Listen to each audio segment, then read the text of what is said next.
Strategi dagang orang Cina. Rahasia sukses menaklukkan pasar global. Dalam lanskap perdagangan internasional yang semakin kompetitif, satu kelompok etnis yang terus menonjol dengan kekuatan bisnis dan pengaruh ekonomi global adalah komunitas Tionghoa, baik di Tiongkok Daratan, Taiwan, Hong Kong, maupun di negara-negara dengan diaspora Tionghoa yang besar seperti Singapura, Indonesia, Malaysia, Filipina, hingga Amerika Serikat. Jejak bisnis orang Tionghoa tidak hanya bertahan, tetapi terus berkembang dan memimpin. Fenomena ini bukan sekadar kebetulan sejarah atau hasil dari kekuatan ekonomi semata, melainkan merupakan akumulasi dari etos kerja, filosofi dagang, serta pendekatan bisnis yang khas dan konsisten diwariskan lintas generasi. Tulisan ini akan mengulas secara komprehensif bagaimana cara berdagang orang Tionghoa berkontribusi dalam kesuksesan mereka menaklukkan pasar global. Pendekatan ini tidak hanya bersifat praktis, tetapi juga kultural, historis, dan strategis, menggabungkan nilai-nilai tradisional Tionghoa dengan dinamika ekonomi modern. Inilah kekuatan tersembunyi yang kerap kali luput dipahami oleh dunia luar, namun menjadi pendorong utama dominasi mereka di berbagai sektor industri dan perdagangan dunia. 1. Filosofi dagang berbasis nilai tradisional. Salah satu kekuatan utama orang Tionghoa dalam berdagang adalah pondasi filosofi yang tertanam kuat sejak ribuan tahun silam. Pemikiran Konfusianisme yang menekankan harmoni, relasi sosial, etika, dan penghormatan terhadap hierarki sangat memengaruhi cara mereka menjalankan bisnis. Dalam konteks perdagangan, hal ini tercermin dalam prinsip guanci, jaringan hubungan interpersonal yang mendalam dan saling menguntungkan. Bagi orang Tionghoa, bisnis bukan semata soal untung dan rugi, melainkan juga membangun kepercayaan jangka panjang. Mereka sangat menghargai relasi dengan pelanggan, mitra usaha, hingga pesaing. Jika hubungan sudah terjalin erat, loyalitas dan saling bantu menjadi norma yang dijunjung tinggi. Oleh karena itu, banyak bisnis Tionghoa bertahan lintas generasi karena dasar hubungan yang kuat ini. Selain itu, mereka juga percaya pada prinsip Wu Wei dari Taoisme, yaitu melakukan segala sesuatu secara alami, fleksibel, dan mengikuti arus.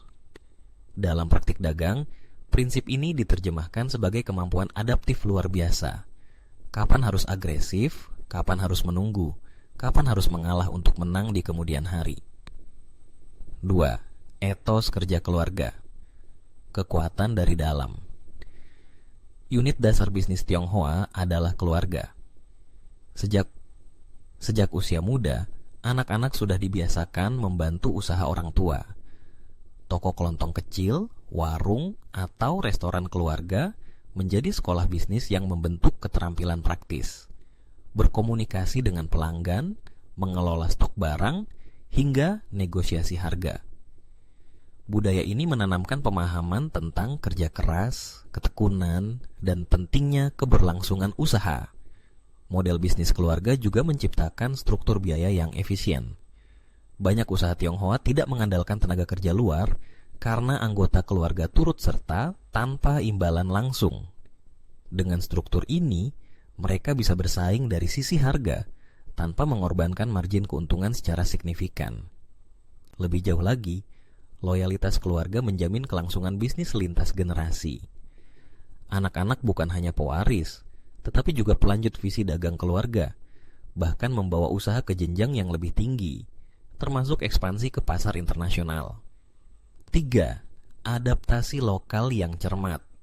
Salah satu alasan mengapa bisnis Tionghoa bisa berkembang di banyak negara adalah karena mereka sangat piawai dalam menyesuaikan diri dengan lingkungan lokal.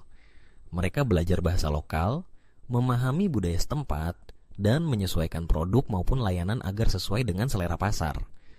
Mereka tidak memaksakan identitas asal, melainkan melebur ke dalam komunitas tempat mereka tinggal dan berdagang. Adaptasi ini terlihat jelas pada diaspora Tionghoa di Asia Tenggara. Di Indonesia, Malaysia, dan Thailand, banyak pengusaha Tionghoa yang sukses justru karena mampu merangkul budaya lokal tanpa kehilangan identitas etnisnya. Mereka menjalin relasi baik dengan komunitas non-Tionghoa. menjaga hubungan dengan aparat lokal, dan terlibat dalam kegiatan sosial sebagai bentuk kontribusi kepada masyarakat tempat mereka tinggal.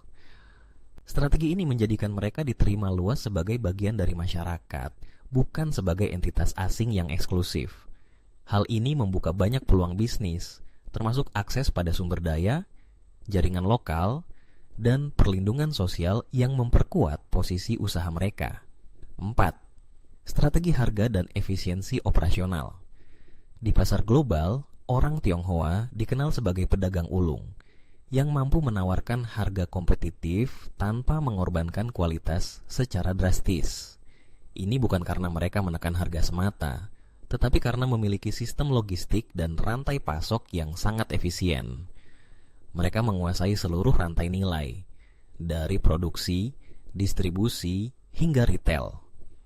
Dalam sistem bisnis mereka, efisiensi operasional dijalankan secara ekstrem. Tidak ada pemborosan. Segala sesuatu dirancang untuk memaksimalkan produktivitas dengan biaya minimal. Mereka terbiasa bekerja keras, jam kerja panjang dianggap biasa, dan margin keuntungan kecil diterima selama volume penjualan tinggi. Pendekatan ini menjadikan produk-produk buatan Tionghoa mampu bersaing di hampir semua lini pasar, dari segmen bawah hingga premium. Bahkan perusahaan teknologi besar seperti Huawei, Xiaomi, dan Alibaba membuktikan bahwa efisiensi dan volume dapat menciptakan skala ekonomi yang luar biasa besar. 5. Keberanian mengambil risiko dan keuletan. Salah satu ciri khas pedagang Tionghoa adalah keberanian mereka dalam mengambil risiko. Mereka tidak takut memulai dari bawah, bahkan dengan modal sangat minim. Filosofi mereka, lebih baik punya usaha sendiri yang kecil daripada menjadi pegawai orang lain, seberapa besar pun gajinya. Banyak kisah sukses pengusaha Tionghoa dimulai dari nol. Menjual barang di pasar, membuka toko kecil di gang sempit, atau berjualan dari rumah ke rumah. Namun dengan kegigihan dan strategi yang tepat, usaha kecil ini bisa berkembang menjadi raksasa bisnis. Kegagalan tidak dianggap sebagai aib, melainkan pelajaran. Mereka sangat ulet dan tidak mudah menyerah. Jika satu usaha gagal, mereka segera bangkit dan mencoba lagi dengan pendekatan berbeda. Mentalitas pantang menyerah inilah yang membuat bisnis Tionghoa mampu bertahan dalam berbagai krisis dan fluktuasi ekonomi, investasi dalam pendidikan dan jaringan global. Meskipun terkenal praktis, orang Tionghoa tidak mengabaikan pentingnya pendidikan. Sebaliknya, pendidikan justru dianggap sebagai investasi jangka panjang yang sangat penting untuk naik kelas. Banyak keluarga Tionghoa berjuang keras menyekolahkan anak-anaknya hingga ke perguruan tinggi terbaik, bahkan ke luar negeri. Tujuannya jelas, memperkuat kapabilitas bisnis keluarga dan memperluas jaringan internasional. Generasi muda yang terdidik ini kemudian kembali membawa inovasi, memperkenalkan sistem manajemen modern, serta membangun relasi dengan mitra internasional yang membuka jalan bagi ekspansi global. Perusahaan-perusahaan Tionghoa yang sukses di pasar dunia hampir selalu dipimpin oleh generasi kedua atau ketiga yang menguasai bahasa asing, memiliki pendidikan tinggi, dan terbiasa berpikir strategis global. Namun mereka tetap menjaga akar dan nilai-nilai keluarga yang menjadi fondasi bisnis. Penguasaan teknologi dan inovasi modern. Dalam 2 dekade terakhir, wajah dagang orang Tionghoa berubah drastis karena penetrasi teknologi digital.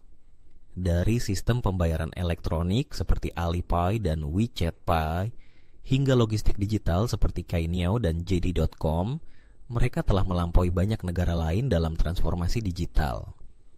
Mereka memadukan kecepatan, efisiensi, dan volume dalam satu ekosistem perdagangan berbasis teknologi. Hal ini memungkinkan mereka menjangkau konsumen lintas negara hanya dalam hitungan hari, bahkan jam.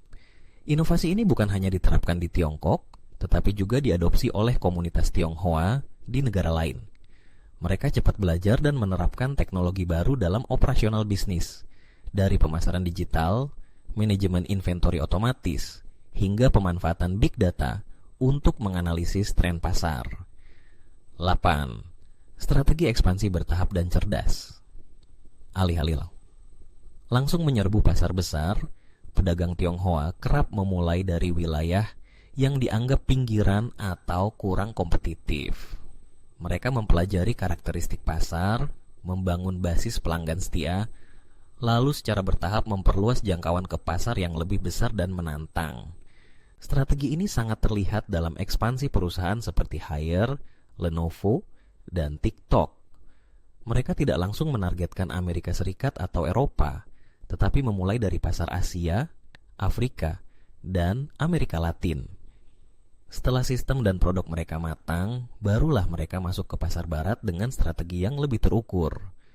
Pendekatan bertahap ini memungkinkan mereka membangun fondasi bisnis yang kokoh, sekaligus meminimalkan risiko kegagalan besar yang sering terjadi jika ekspansi dilakukan secara gegabah.